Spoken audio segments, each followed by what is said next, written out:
সত্যি মানে তোমাদেরকে আমি এটা বোঝাতে পারবো না কখনোই যে একটা মানুষ হাসলেই মানুষটা খুশি থাকে না, বা একটা মানুষ কাঁদলেই মানুষটা কষ্টে থাকে। কেমন আছো? আমি কিন্তু চলে এসেছি আজকে তোমাদের কাছে আবার গল্প শোনাতে। গল্পের প্রথমে তো বুঝতেই পেরেছো কাকে নিয়ে গল্প করবো, জানো তো? আমাদের দিশারি বোনকে নিয়ে। তো বোন একটা ভিডিও বানিয়েছিল, কিউএনএর ভিডিও। সেই ভিডিও কিন্তু অনেক সুন্দর হয়েছে। আমরা তো অনেক কিছু জানতে পেরেছি যা আমরা জানতে চাইছিলাম। কোথায় দেখা, কার সঙ্গে, মানে সৌরভের সঙ্গে কার দ্বারা হলো, এবং কবে শ্বশুরবাড়ি যাচ্ছে, বিয়ে কবে করছে, মানে ব্লা ব্লা, এবং পড়াশোনা কি করবে, কতদূর করবে, আর কোথার ইচ্ছা আছে কি না, এছাড়া আরও কি, মানে ও এখন বর্তমানে দিশানি বোন আর কি করতে চলেছে, এগুলো তো সবই শুনেছি।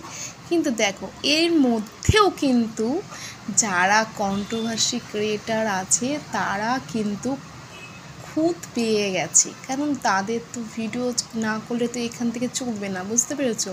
তাই খুঁত কিন্তু ধরে রেখেছে, তাই না?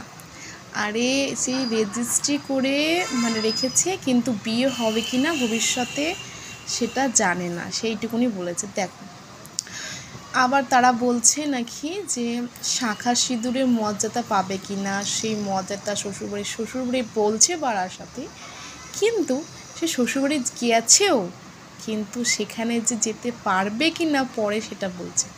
মানে শ্বশুরবাড়ি কাকে বলে, যে স্বামীর ঘরই করাটা, সে ঘরই তো হচ্ছে শ্বশুরবাড়ি না।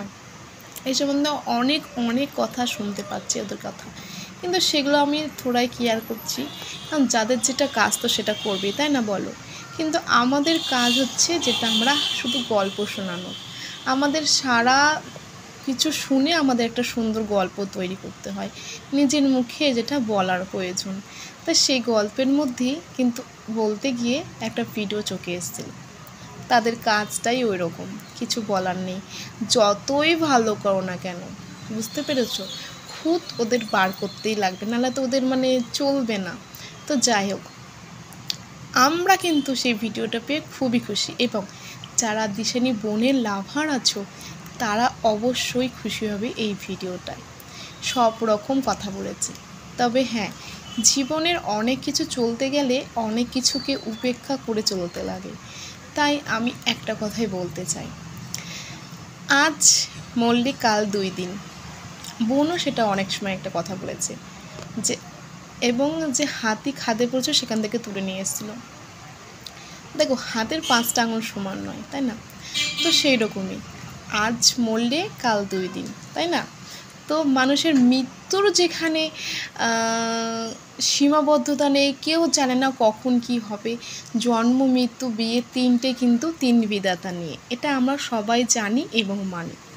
তাই সেই হিসেবে কিন্তু বোন কথাটা একদমই ঠিক বলেছে, তাই না? তো সেই পরিপ্রেক্ষিতে যারা বলছে সেটা কিন্তু খুবই ভুল বলছে।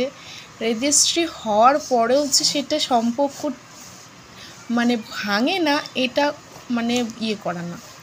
রেজিস্ট্রি অনেক ধরনের হয়, তুমি তো শিক্ষিত, যারা শিক্ষিত তারা সবাই জানে।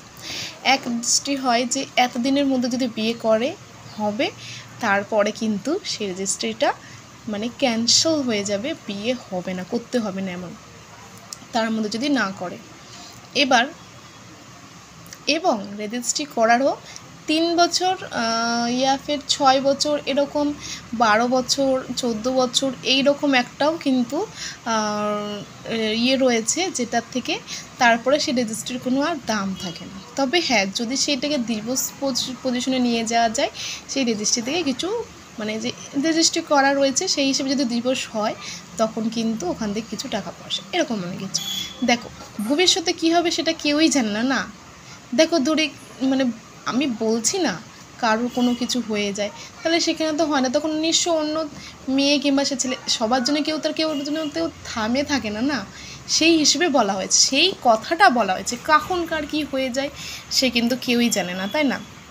যে বলে জন্ম, মৃত্যু, বিয়ে, 3 বিধাতা নিয়ে, সেরকম। তাই কার কখন কি হবে যদি এইসব কোনো কিছুই না হয় তাহলে তো হবেই সম্পর্ক, তাই না? সেইটা বোঝাতে চেয়েছে। মাথার মেন্টালিটিটা যদি তোমরা সবাই ঠিক করে মানুষ, তাহলে কিন্তু সবাই তো সমানভাবে নেয় না কথাটা। সে যেরকম টেরা মানুষ টেরাভাবে নেবে, ভালো মানুষ ভালোভাবে নেবে, তাই না?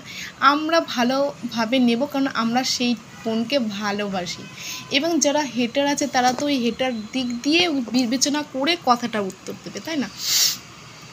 তাই বোন যে কথাটা বলছে একদম ঠিক বলেছে। শিক্ষিত মানুষ যদি থাকো তাহলে তারা সবাই বুঝতে পারবে। তো যাই হোক, আর এই রেজিস্ট্রি নিয়ে অনেক মানে জল ঘোলা তোলপাড়, মানে হাঙ্গামা, মানে সব কিছু রচে গেছে এতদিনে। তো যাদের যারা মন্তব্য করুক, বোনের লাইফে এগিয়ে যাবে। আর হ্যাঁ, সত্য কথাটা বলে কিন্তু বোন এখানে কোনো লুকোচুরি করেনি। আমার যারা বলছে বলুক, যারা বলছে এরা লুকিয়েছে, এই করেছে সেই করেছে, যারা রেজিস্ট্রি হওয়ার পরও কেন এখন বলছে যে বিয়ে হবে না, ভেঙে যাবে, ভেঙে যেতে পারে, এরকম ধরনের, তাই না?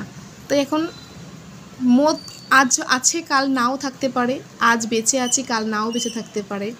কোনো অঘটন, যে কোনো ক্ষতি কিংবা কোনো রকম দুর্ঘটনা হতেই পারে। সেই ভবিষ্যতের কথা তো কেউ জানে না, সেই হিসেবে দিয়ে বলেছে।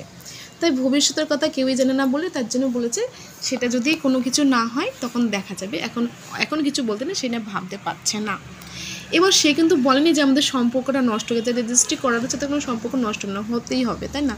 এবার যতটা একটা মেয়াদ থাকে সেই মেয়াদটা হবে। তো চলো আজকের মতো এই গল্পটা এখানে শেষ করছি। পরবর্তী গল্প নিয়ে তোমাদের কাছে আবার চলে আসবো দিশানি বোনে। ততক্ষণ ভিডিওটা লাইক করে দিও, কমেন্টে কিছু বলার থাকলে বলে দিও। আর হ্যাঁ, চ্যানেলে নতুন হয়ে থাকলে অবশ্যই সাবস্ক্রাইব করবে চ্যানেলটিতে, আর নোটিফিকেশন তোমাদের কাছে চলে যাবে অন্য নতুন যে ভিডিও করব আবার। তো চলো টাটা বাই। করতে কারণ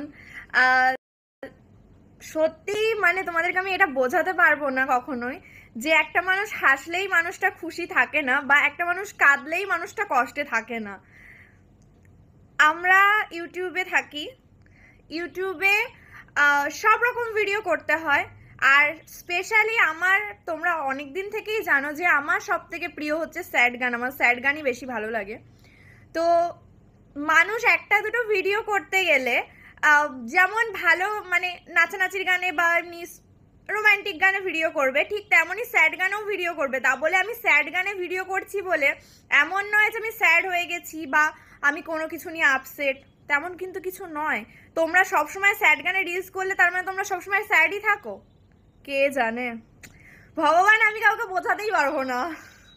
যাক, থ্যাংক ইউ। কথা বলি, আমি আমার কিউএনএ ভিডিওতে মোটামুটি সবটাই ক্লিয়ার করে দিয়েছি। তোমাদের যাদের এখনও ভুলভাল কমেন্ট করতে ইচ্ছা করছে তারা গিয়ে একবার কিউএনএ ভিডিওটা গিয়ে দেখে আসো, তাহলে আশা করি তোমাদের অনেক ডাউট ক্লিয়ার হয়ে যাবে। আর আমি আমার জীবনে ভালো আছি, আমি আমার জীবনে যেমন আছি খুবই ভালো আছি, আমি এইভাবেই থাকতে চাই। তো এরপরও যদি তোমরা কোনো বাজে কমেন্ট করো তাহলে সত্যি বলতে আমার কিছু বলার নেই, আর বলার ভাষাও নেই।